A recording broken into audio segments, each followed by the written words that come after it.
la porte de la foi. Par son Esprit Saint, Christ a mis à part Paul et Barnabas et les a envoyés en mission. Acte 13, verset 2. En lisant ça, j'ai pensé à notre mission à tous, celle d'avoir été créés et placés sur terre pour glorifier Dieu par une vie qui l'honore. Malheureusement, nous avons tous échoué et sommes devenus des esclaves du péché. Voir Romains 3, verset 12. Paul et Barnabas ont été envoyés en mission pour annoncer à des gens comme nous la bonne nouvelle de l'entière satisfaction de la justice de Dieu par la parfaite obéissance de Christ pour la délivrance sans condition des esclaves du péché qui croient au Fils de Dieu.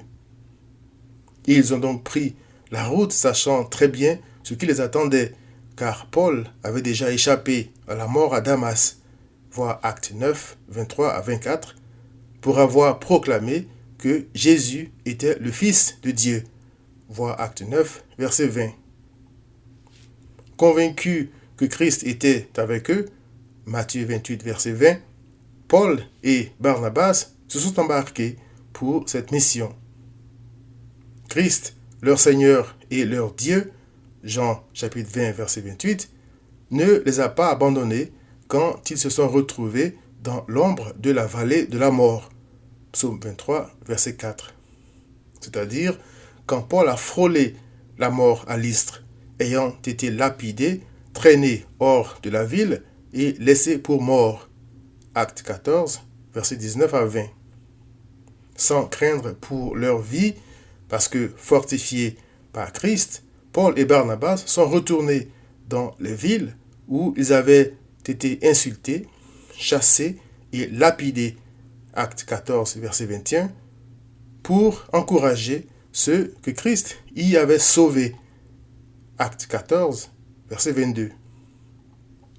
De retour à l'église d'Antioche, d'où ils étaient partis, il est écrit: après leur arrivée, ils, c'est-à-dire Paul et Barnabas, convoquèrent l'église et ils racontèrent tout ce que Dieu avait fait avec eux et comment il avait ouvert aux nations la porte de la foi.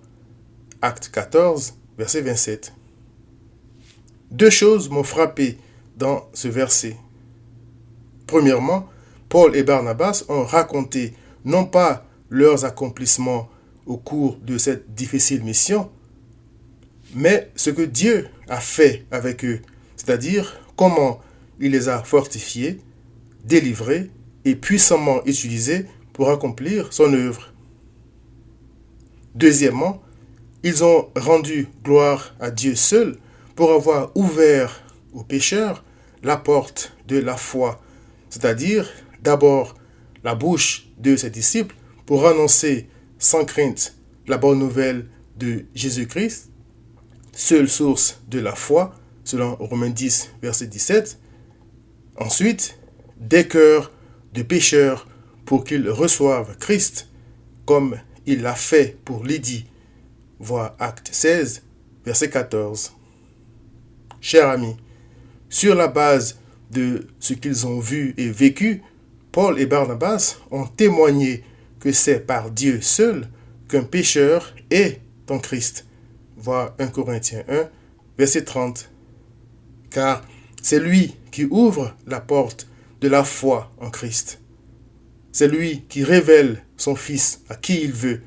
Voir Matthieu 11, verset 27. Pour nous tous qui avons échoué dans notre mission d'honorer Dieu, Christ est, selon Paul et Barnabas, notre seul espoir de réconciliation avec Dieu. Viens donc à Christ.